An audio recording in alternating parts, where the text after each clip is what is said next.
Hello and welcome to another exciting episode of Token Games Podcast. I'm your host and referee who still hasn't got his glasses back from the shop and is getting pissed, Zach Stat Pearson. And today I'm joined by the master of hunters, the master of tamers, and beater of monster hunter ass, a one Michael Dat Hill. If you don't use a hammer, you're a bitch. Damn! That's also not the first time I've heard someone say that. And of course, the staple, the security guard, and lead officer of all security for the podcast, a one Officer 9000. Hey, how you doing? And it's not hammer, my man. It's hunting horn. That's what It's not even in Monster Hunter World, is it? it totally is. Oh, I'm sorry. It's just so unpopular, I barely saw it. Going into the topics, Marvel vs. Capcom 1. Oh, sorry. Marvel vs. Capcom. Yo, is that shit dead? As a franchise, it's no stranger to long, drawn-out hiatuses due to Capcom's lust for microtransactions, not being focused, not to be confused with expansions. However, on top of that, their non-crossover fighter Street Fighter V, that's a tongue twister, has continued to generate money with their very little alterations and efforts to the new content.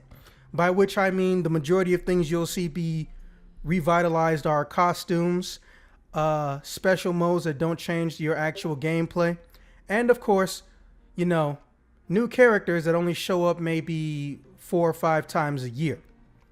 That may seem like a lot, but in the world of fighting games and based on how much money they get, there's very, very little effort on their part.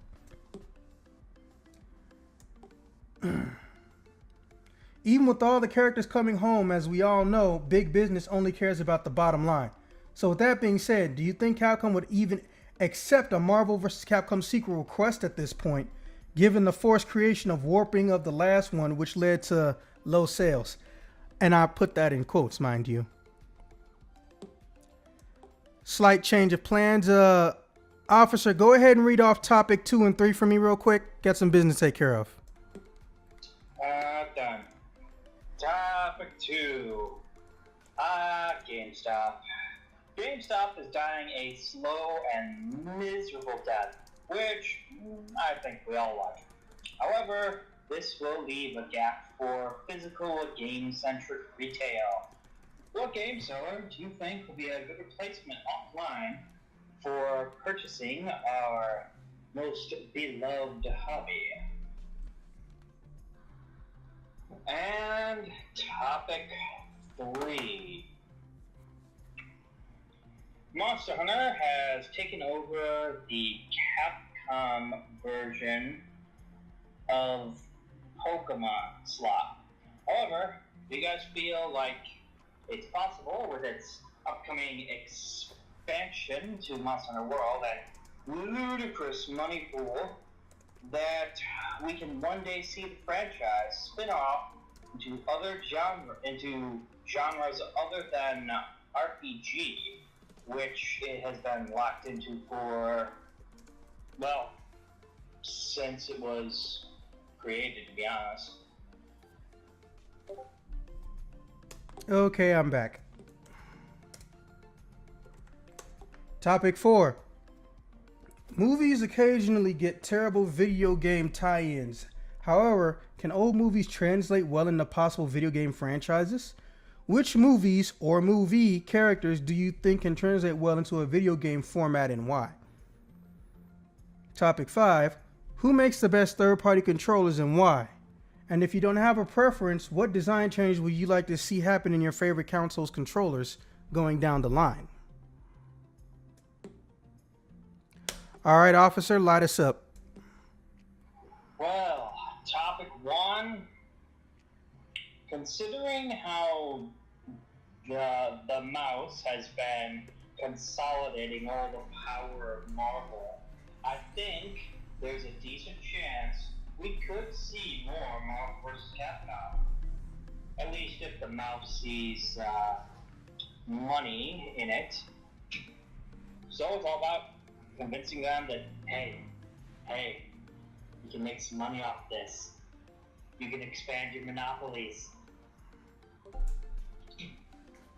Honestly, I think that's pretty much what it boils down to is appeal to the mouse. That, you know, for those not gonna know, being Disney.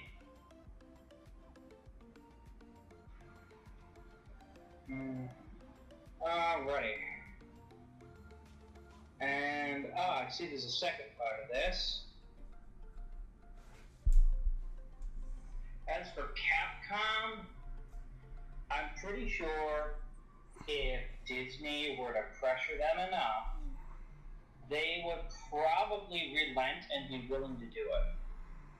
And by pressure them, I mean Disney just throwing money at them. Now, topic 2. Honestly, I'm not sure there's really one particular retailer these days that can actually do it.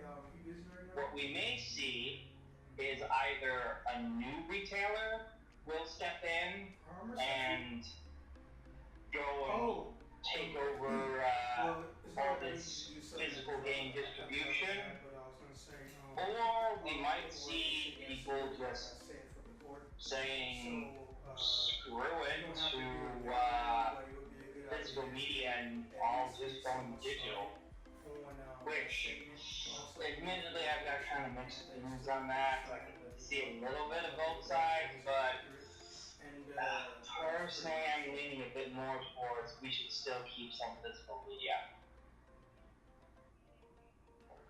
Or maybe Walmart will step in and do some big expansions, you know. Hey, we got a whole bunch of these video games. Come on, why don't you come to our store?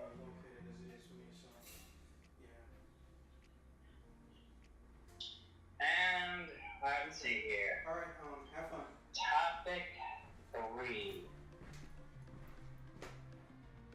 To be honest,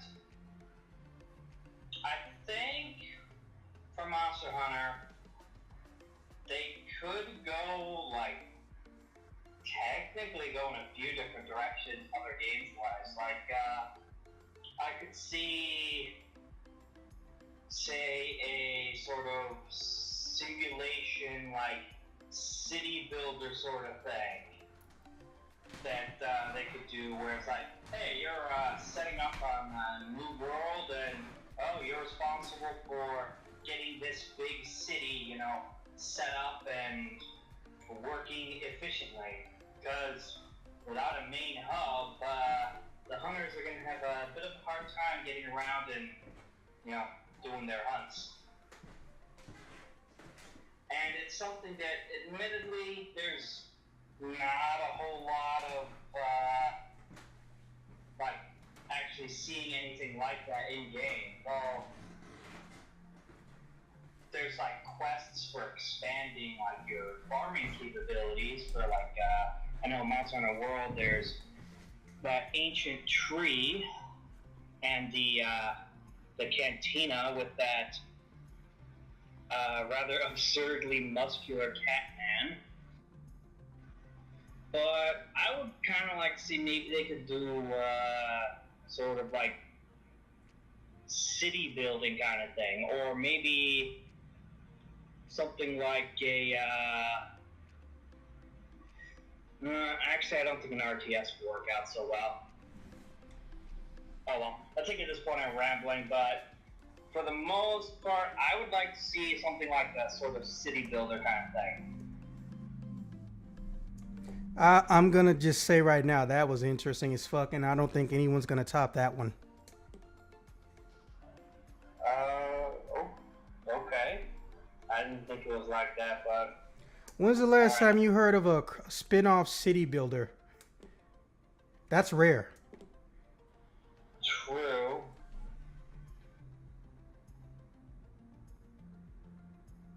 And maybe even have it where, like, you still do, you know, the actual hunting and all of that, but, like, the goal you're building towards is, or maybe even keep it with the whole thing of, hey, you know, you're going around hunting monsters, but the goal of it, of, you know, hunting the monsters isn't just to, you know, get stronger gear, but also to make it so that your central hub is a lot better.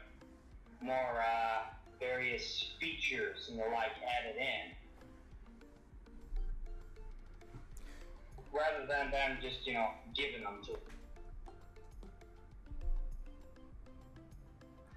So, I suppose we might as well go on to topic 4 here. A movie that would get a good video game adaptation. Or character from a movie. Ooh. Fuck, this is a hard one.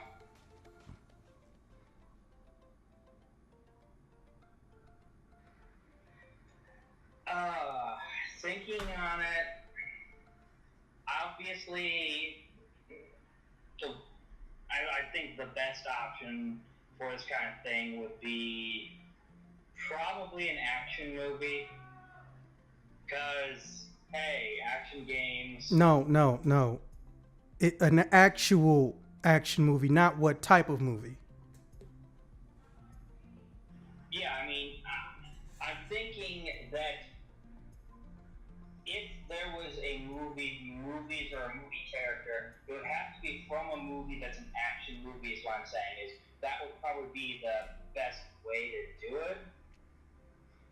Because, honestly, I don't really see, actually no, thrillers.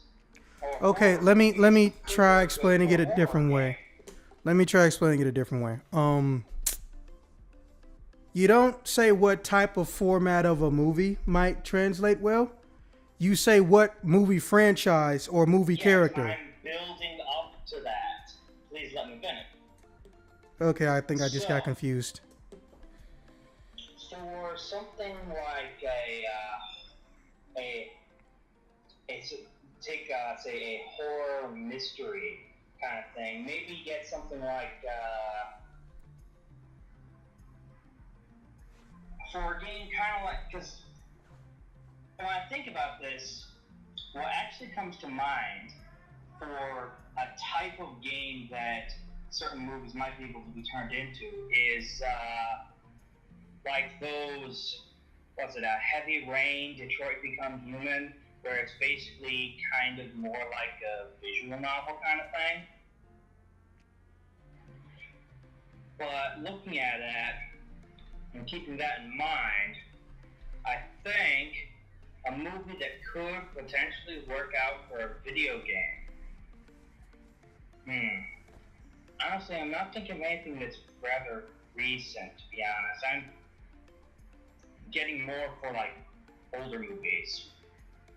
Maybe, and admittedly, this is probably going to be a really weird suggestion, but your Hunter from the Future, I think that would make a kind of interesting video game in either the action or like, maybe like more of an action game, for that one. And another movie that I think might be kind of interesting in exploring the life of this like character kind of thing. Maybe. Oh, sorry, that's my fan. It's a bit warm in this room. Maybe Citizen Kane as a game in kind of in the same vein as like Heavy Rain or Detroit Become Human.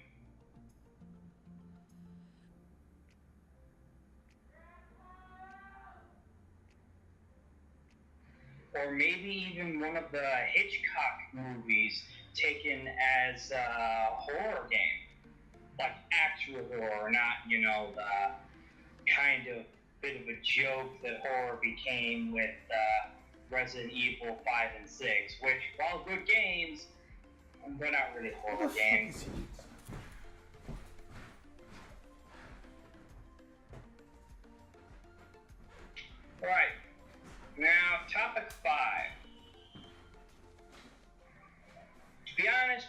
know much about third-party controllers, but I do know about which controllers that I liked. I liked the GameCube controller and basically every iteration of the PlayStation controller, which is in itself based on the old Nintendo controllers. But a large bit of making controllers better, at least in my opinion, is the positioning of the shoulder buttons, making it feel so that so that it feels more natural in terms of where they're positioned, where you don't have to feel awkward in how you're holding the controller and the like.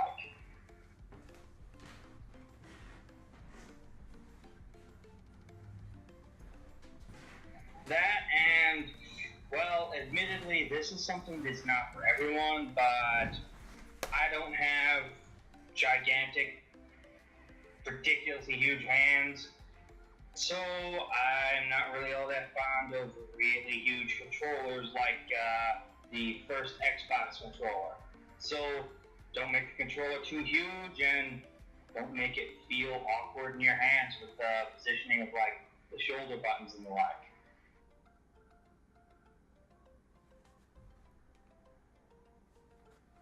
And guess that's pretty much it for me.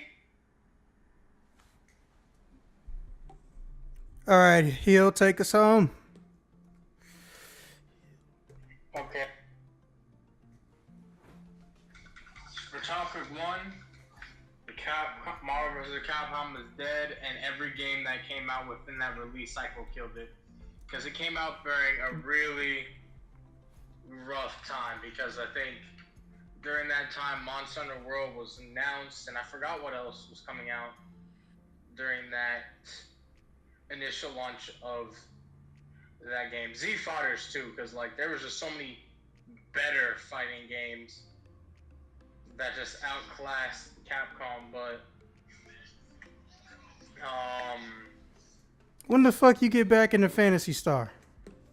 I got back into it after I realized that doing the gold and silver quests gave me a lot of experience points, which got me faster into getting to the hero class. I should have paid attention to that earlier. Yeah, I did tell you that. Also, not to sidetrack you, but there's another new class, right? Photons, yes, I saw it. Phantoms, but they're easier to unlock. You just need 2 classes at 75. Why don't you try that one? Hey, that's easy because I already got my bouncer almost to level 70 now, and my gunner's at 50 something. Keep getting them bonus keys, bro, and them tri boosters. They stack. Anyway, back to the task at hand. With all those games that released, just really outclassed. And not saying that playing the game is bad, but when you play something like Z Fighters or whatever else came out within that release year, it was just so much better. Now, will they do it back? Maybe, because in my opinion, cross-tag battle shows how good something can be when you cross over a bunch of everybody's favorite games. But would they? Really, like he said, all depends on how the mouse will allow us. Does anybody else think that 5, 10 years from now, the mouse is going to be its own religion? Yes. They literally, I don't think. I'm not sure it'll get to that point. Shit. At least in 5-10 years. Oh, It'll take well. a little longer.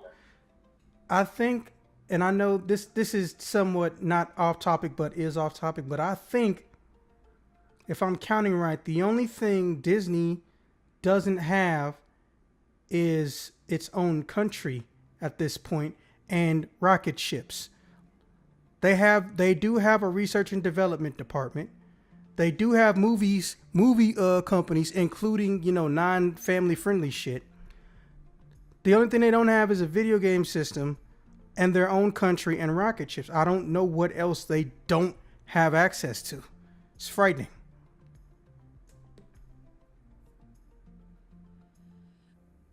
Continue. A little bit, yeah.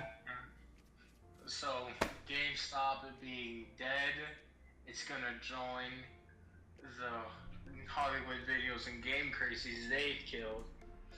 Unless, you know, maybe like a Best Buy tries to make GameStop like something attached to them, because I don't see anybody really picking it up. I'm gonna see somebody trying to pick up the scraps, like when AT&T bought out Singular and stuff. Holy shit, I'm surprised you remember that.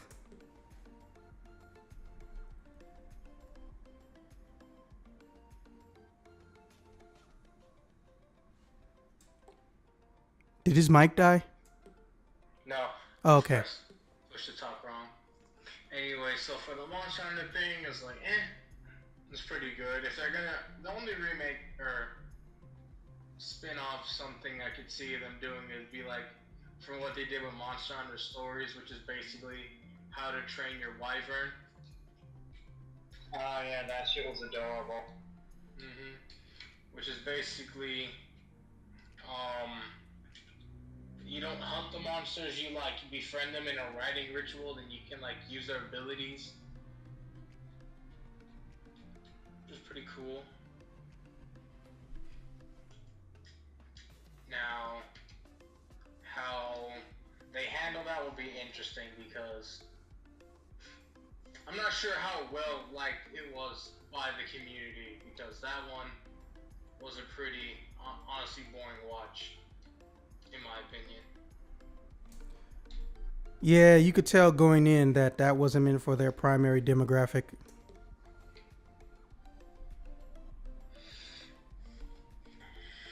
And then maybe another thing, you just like do what I can't think, brain fart. Take your time. They didn't just adopt some of the modding plans they did, where it's like, oh, you're not gonna be 100 this time, you're gonna be more like the gather and find the resources for people. Or honestly,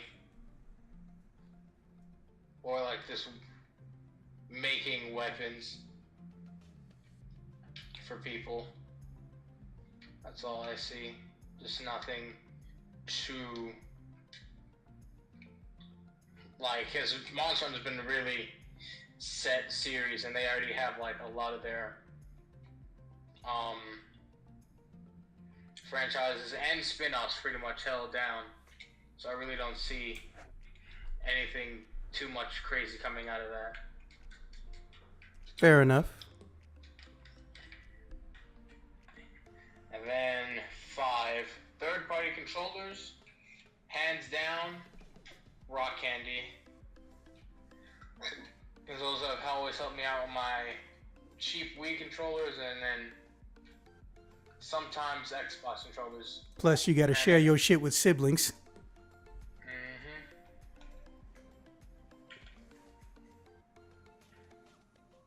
On top of that, the best third-party controllers are some of the honestly recent Pro controllers for the Switch, because those are like cheap as compared to the regular ones, and they work better and they feel better.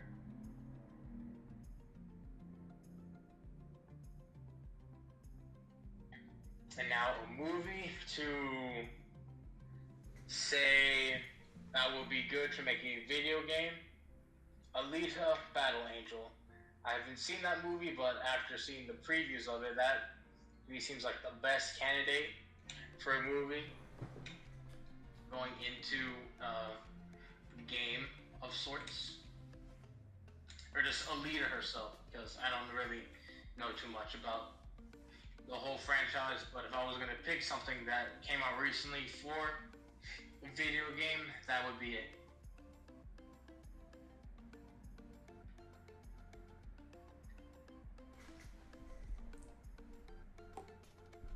I think you just did 5 and 4 out of order.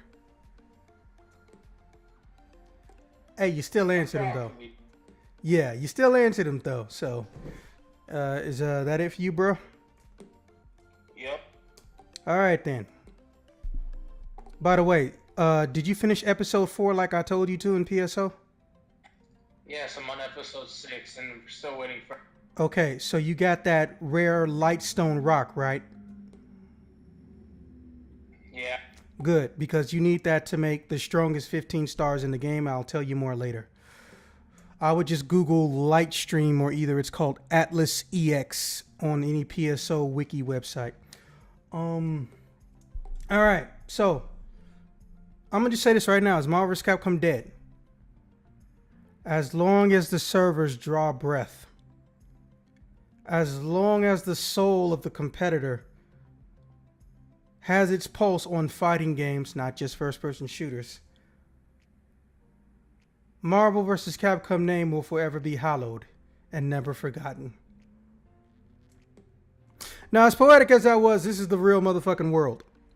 So that means that, unfortunately, money talk, and even then, you better have a lot of it, or bullshit walks. Technically, on paper, this is a two-way street. It's Marvel, it's Capcom. The end. But we all know that's not a factor. It's Disney, Marvel, Capcom. Do I think it can come back? Yes. But if it does, somebody is going to have to really, really take one for the team, financially and metaphorically, because I feel that now that Disney is as woven into this thing as they are, they may feel like it's not worth their damn time if they can't have their demands met, even if it hinders the game's, ability to sell or not suck. On paper, Marvel vs. Capcom 4 should be one of the best Marvel vs. Capcom games in history, because for one thing, it's balanced, and they were continuing to balance it. They didn't just say, fuck it, because they were running into licensing issues. Think about that for a second. This is the first time in the entire franchise's history, because even though Capcom considers them one franchise, for us, it's three different ones. But for when it comes to the Marvel vs. Capcom games, this is the first time one was continuously balanced to the point of being almost fair. Take that with a grain of salt, obviously. And even though we went from 3 players to 2, the ability to change characters and what happens is completely manually controlled by the player, which is insane to think about, with the exception of, switching to a character while your other character's in air. But to be fair, no pun intended, there are some easy workarounds, basically based off your reflex and how quick you hit super jump, or someone has an anti-air move in their arsenal. But here's the thing people keep forgetting about Disney. Disney, and I know this is going to sound weird, but let me finish. Disney doesn't care about their products making profit. Sacrilege. Disney cares about their products making enough profit, which is stupid, because that means if you made money, you don't want to do something with what you made money off of. You want to do something else that just made more, when you can just have multiple streams of income, which is Disney's whole entire existence at this point. Case in point. Now, I know we all feel how we feel about the original Tron, but when that new movie came out, they had plans upon plans for merchandise, from everything from children's toys to literal designer jewelry. Go ahead, look it up. There's a Tron ring. It glows. And even fucking high-end book bags. Tron made more than double its money back. But you know why we didn't get a Tron 3? Even though it was implied? Because Disney decided Tron Legacy didn't make enough money back. I want you to run through some filters real quick. You go to a dealership, you buy a car, and the next day it's going out of business, because instead of making $1.1 million in profit, that store made $1 million in profit and $350. Unfortunately, and for the most part, it's somewhat changing due to Walt Disney's not racist niece, who has a very high controlling stake in the company. That woman get like $500 million per year off the company or something like that. They're trying to change up their shit.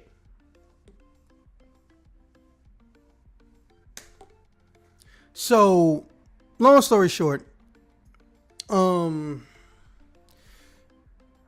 think that getting a sequel to Marvel vs. Capcom is going to be next to impossible, but especially since Marvel or Disney could tell Marvel, hey, we want them to make another crossover thingy, but you know what?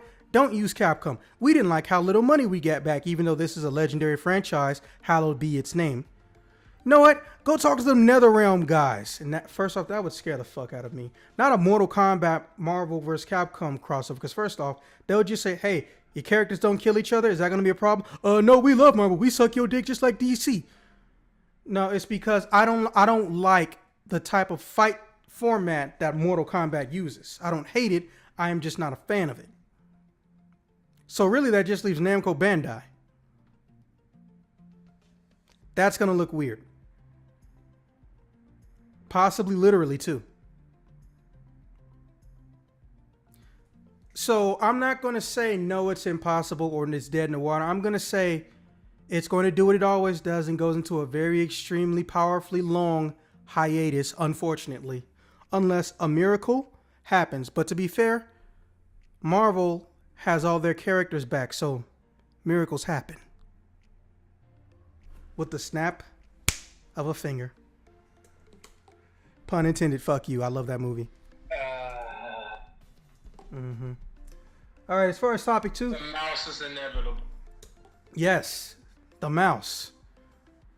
But how they fare with others is another story. Topic 2. Yeah, I'm on that fuck GameStop bandwagon. I'm not even going to lie. I even asked some of my friends who work at GameStop, hey, look, if they go out of business, all their shit shuts down, no one has anything to do with their assets, and everything gets abandoned like Hollywood videos, can I come up in there and, I guess legally or unlawfully, which isn't illegal, raid that shit? Because think about it. Who has the keys to all of these facilities when they close them for the final day? The managers. Who's not going to go pick up all those keys because they're fired and they don't have a job? The regional managers. So it's Hollywood video all over again. Find it.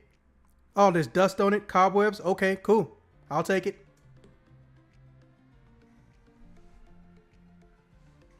What the fuck? That somehow set off my Google translator thingy. That's funny. But as far as who can take them over, I think we need to do it a little bit old school. Because here's the thing, people, or at least, I know I'm sounding like I'm putting you under the bus, but hey, you know just as well as I do, every generation has their fuck-ups. Millennial generation doesn't understand the concept of old school got it right sometimes.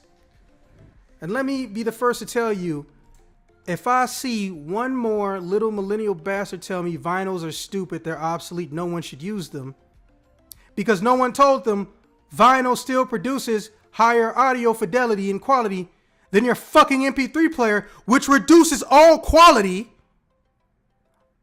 you might find me on the 5 o'clock news. It won't be good.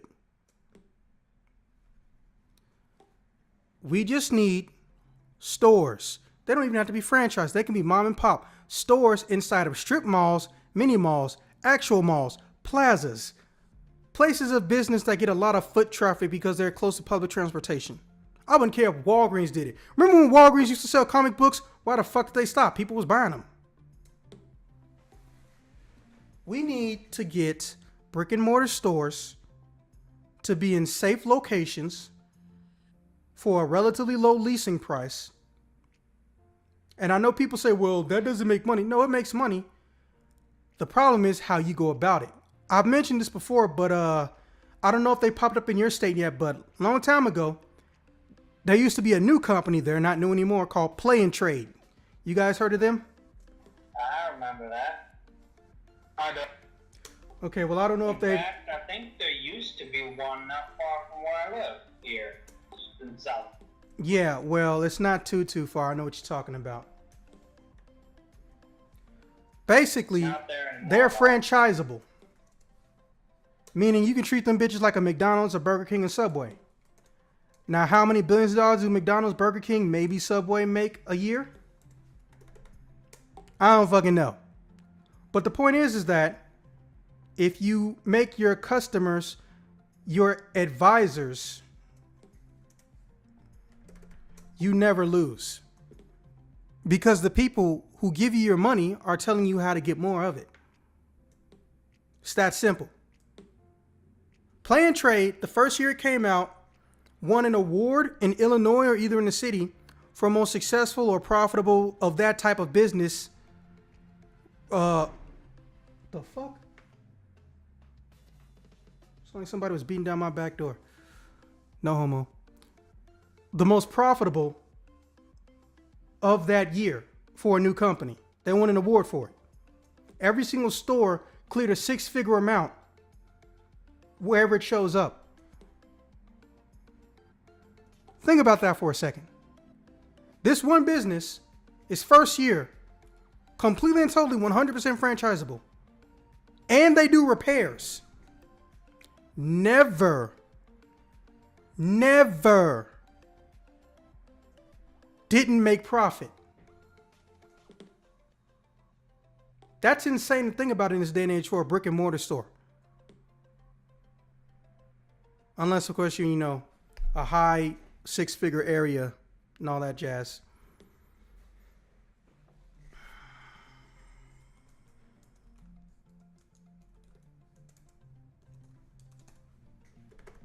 Sorry, I wanted to make sure I got this right. And besides that, I'm going to piggyback on what Hill said. I want them to show up in little like mini kiosk and shit.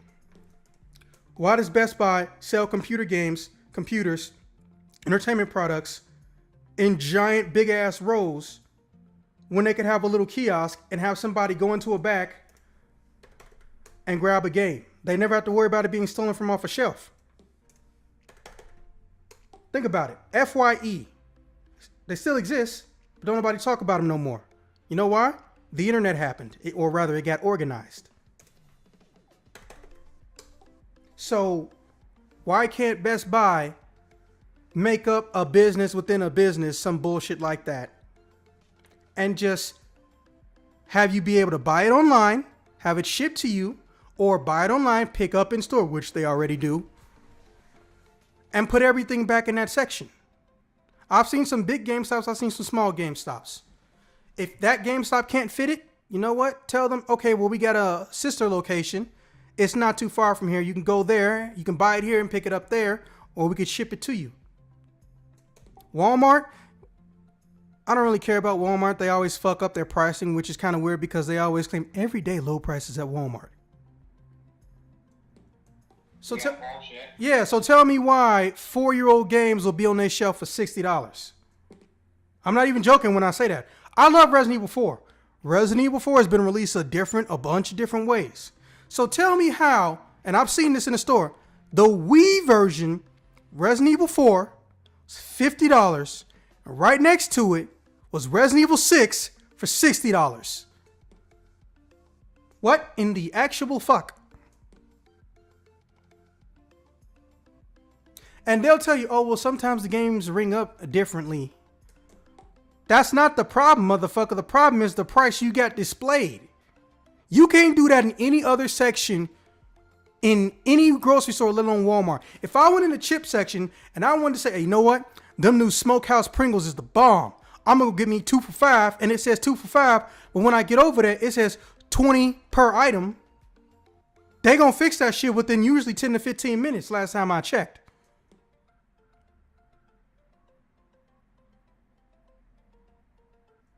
But hey, I guess that's just me.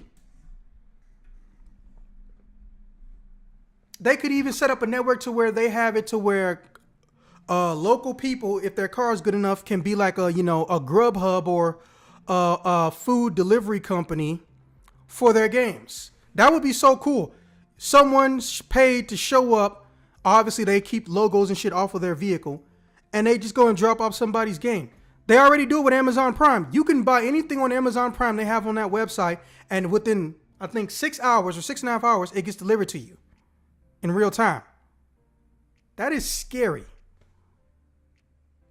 The fact that they have that power in Chicago bothers me, and I work for Amazon in Chicago. It's ironic, isn't it? So yeah, they can die in the $427 million debt hellfire that they put themselves in and didn't need to be in. And their cards will fall where they may. Physical sales existed before them and after them. As of, I believe, 2007 or 5, Walmart makes up for 50% or close to 50% of all gaming accessory and physical game sales in America. So people gonna get their shit. Period. Now, as far as topic 3, aka Monster Hunter, I'm gonna say exactly what you didn't think was good. I want to see him do a strategy game. And it would be really cool. Because first off, there's so many different formats of a strategy game that you can mess around with.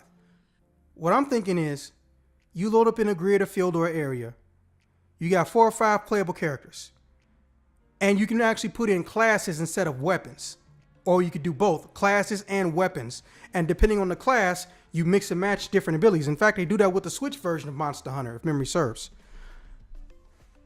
So, what if, let's say, most traditional shit ever, you load into a snowy mountain area. You got 4 characters. The Hornblower is also your medic. So once he buffed people, he can go and forage and gather shit, or he can stay behind the party, 1 grid or 2 grids, whatever will keep him out of harm's way most of the time. And everybody else is literally searching for a particular type of monster. But when you see it, you set up traps on the grid, and your characters do things like, throw rocks at them, which you can do in the game, to lure them into the trap. And then when the fight starts up, obviously most like a traditional RPG, based on your stats, different things will happen. However, you also have the option to freely control all your party members or one party member once the battle starts off in real time. Excuse me. I think that could work, especially if you have destructible environments in a strategy game. XCOM is a good game, but what really makes it stand out is what you can do and how it can affect your enemies. If I see a room, and hell, this is almost like real life shit. Hell, me and you are around the corner. We got to get into a building, and the guy who has the key and only entrance that won't set off the alarms left the game map, and he ain't coming back. There's 5 enemies, and we don't know what type, in that building. And now obviously there's a security trap. Did you know in XCOM, you can get the power cut or literally blow a hole in the side of the building or the ceiling and hurt any nearby enemies and get your ass up in that bitch? I did not. XCOM, baby. XCOM. The new Fire Emblem is even going to start mimicking XCOM. A lot of people even call it Fire Emblem XCOM House. Imagine that in Monster Hunter format. Fucking insane. Also, another thing, and this isn't really just limited to Monster Hunter, but it's limited to, I'm tired of waiting till Marvel vs. Capcom games come out to get games that play like this. What if they made a Monster Hunter fighting game, but it played like Marvel vs. Capcom? Because I don't want to see Capcom make another fighting game that plays like Street Fighter. I don't hate Street Fighter, but I love their games that have a higher speed. They don't need to be flashy, just run faster, damn it.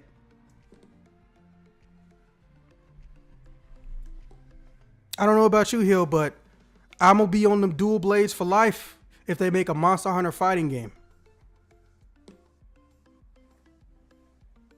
So yeah. I already told you my opinion. Yeah. You ain't a hammer, man. Yeah, but this is a fighting game. So, don't be too slow. All I can say. Now, as far as topics, hey, you can come catch this bow and arrow, or you can come catch these blades. They sharp though. All right, now as far as topic 5, it's already been done. I know it's a bit cliche, but also nobody thought about it. The international man of mystery himself needs to get his own continuous game franchise. Who you talking about? Bond. James Bond. I'm not going to even bring up the legendary GoldenEye. Don't even need to do that.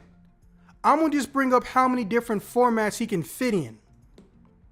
You make an action adventure free roam game in the outdoors, but make it play like Resident Evil 6, you got yourself a big ass hit. You got the stealth missions, so you can have the Assassin's Creed feel or the Hitman feel, but you got the controls and the reactions and the fluidity of Resident Evil 6. Say what you will about the horror aspects or lack thereof for Resident Evil 6. The actual gameplay by itself, or at least, when you go into like the mini games, man, that shit is epically fun. I think I literally played zombie survival mode more than I did the actual story mode. It's making me want to play this shit right now. But I digress. And then also you can turn it around too. You can make it just a genuine stealth game. Get some Metal Gear sprinkles in there with some Siphon Filter, but add in action and combat and, actual chase sequences and explosions and shit. That's actually one of the hallmarks of a James Bond film. It's not him being sneaky, it's what happens when he can't be sneaky. True that.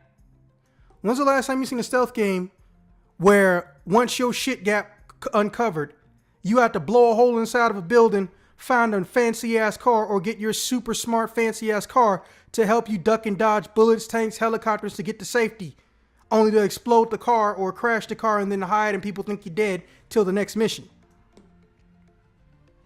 That's epic as fuck. Metal Gear Solid 5 got close, but Metal Gear Solid 5 ain't polished. I don't care about people giving that game a perfect review. In fact, I think that's kind of sort of BS. That game is far from perfect. It's a good game, but they got a lot of fucking flaws. And even if Kojima stayed on, they were going to stay there. Like the fact that you have to wait real world hours to use new equipment, but sometimes when it's story related, or even if it's not, if you upgrade basic equipment, it'll instantly just get finished.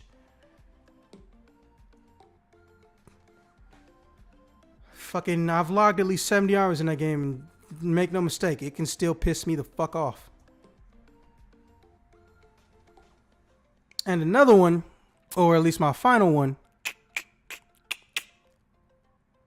I want to say, even though I am no longer a fan of and I don't respect him as a person, let alone an adult, the 90s mythical superhuman manly action drama show, aka shit like Hercules and Xena, He-Man. And I'm gonna tell you why. All the building, That'd be kind of cool, actually. yeah, I'm gonna tell you why. All the building blocks are already there, and you would have almost no restrictions. You don't have to use Kevin Sorbo. Xena has a fucking comic book. Like the same year her shit went off the air, she got a comic book. I don't know if it's still around though. Someone should Google that. I'm curious. But playing as the one character who genuinely is as strong as or could go toe-to-toe with Superman in the mythical sense, minus the flight, of course, would be insane. You could make it a Devil May Cry style game. Obviously, he wouldn't go around swinging swords and doing aerial combos and gunslinger shit, but just make him strong. When he hits something and it's about to die, make it explode into a bunch of pieces, or make one part of his body go flying off the screen really fast, some shit like that. When he get to a boss fight, oh, you better make that shit epic. It better look like Asura's Wrath. Ironically, gods fighting gods the size of and bigger than the planet Earth. Not even joking or being hyperbolic. Go play the game. Don't buy the DLC though. The DLC ending. He said play the game. You're really just quick time. Yeah. Like that whole 20% of that game was real time manual combat. Everything else was watching a cutscene or quick time events. So anyways, I want to see those mythical gods, and it could be cool. Don't even put them in their own setting. Put them in the future, or have there be some great crisis that happens in the future that the gods need to come to our time to help prevent. And when they ask, well, where do we go? What happened to us? Like, hey, people just stopped believing in you, or people thought you didn't exist. We don't know why you disappeared from the annals of history or why you were written out of history, but we still have myths of you. Find out the myths were true, but they got removed from history. It's all types of ways you can play with that. I want to see Hercules literally be a one-man war, and I don't mean Dynasty Warriors. Like, he beats up tanks. Helicopters start hitting him. He gets annoyed. He takes a bullet from the chamber of a tank and he throws out a fucking helicopter. People on the ground shooting bullets and he's just laughing at them. You know, shit like that until the magical enemy shows up. Man, I could come up with a whole fucking plot line for that shit right now. I swear to God. I want to see that. Oh, and also, because I'm a big fan of it, Kung Fu Hustle.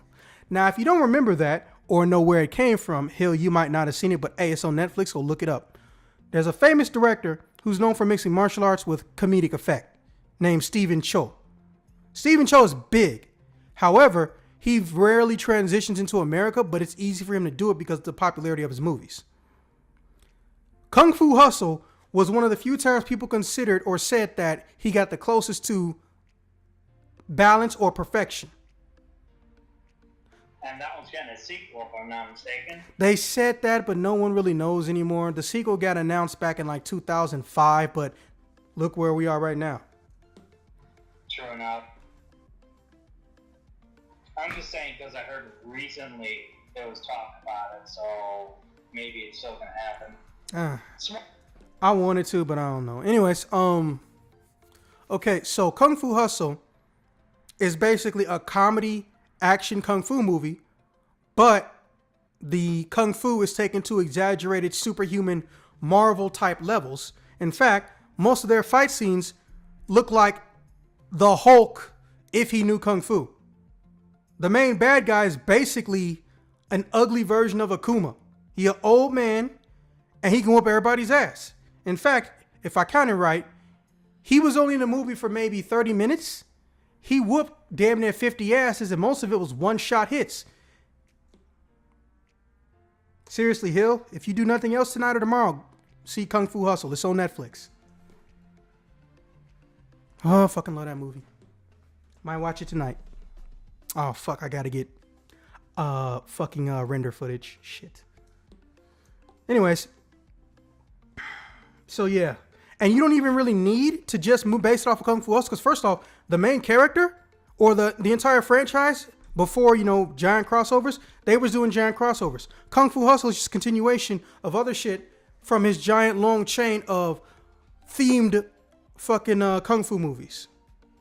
There's Kung Fu Soccer, made by the same guy. Shaolin Soccer. Oh, sorry. Hilarious. Yeah, Shaolin Soccer.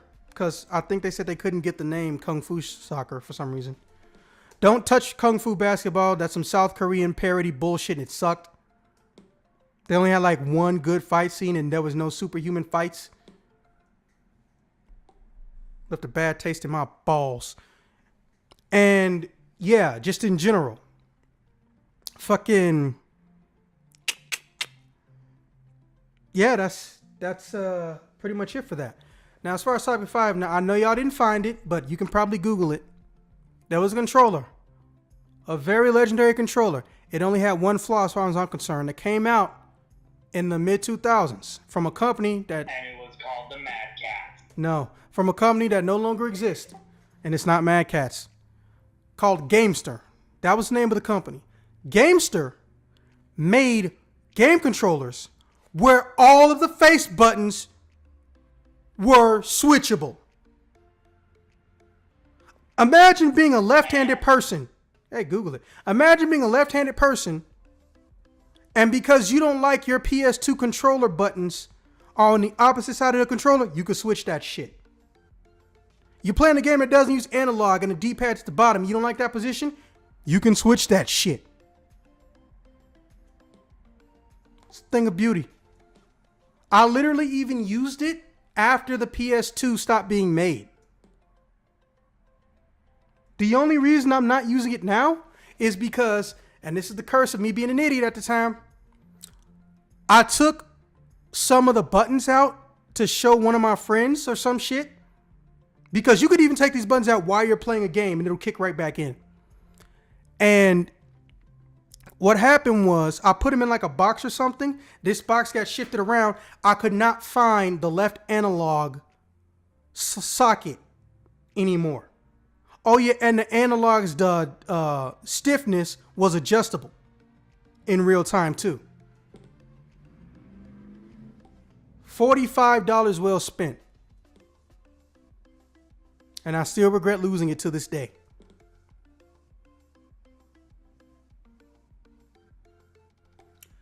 I wish I could Google it for you guys and send it to you, but you know, it's kind of hard because I don't know the actual name of the controller. I just know the name of the company that made it and what it did. Would the name of the company be enough to find it? No, this is early 2000s. Their website was only like 3 pages long, and if the website's gone, ain't shit I can do. What did you say they were called again? Gamester.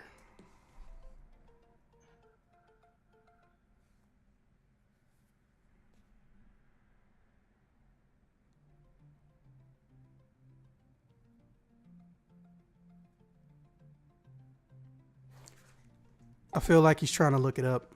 If it helps you, it's a red controller.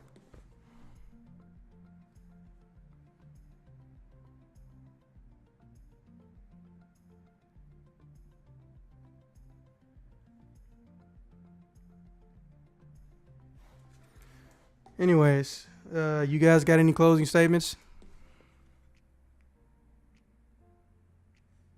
Fuck Konami?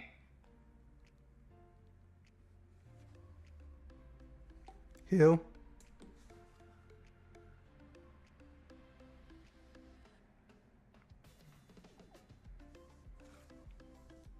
You alive, Hill?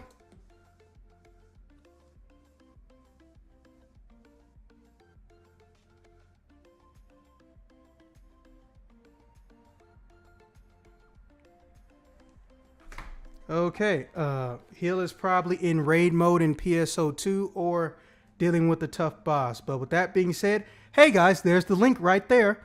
I will catch you guys later, and I will see you guys when I see you guys.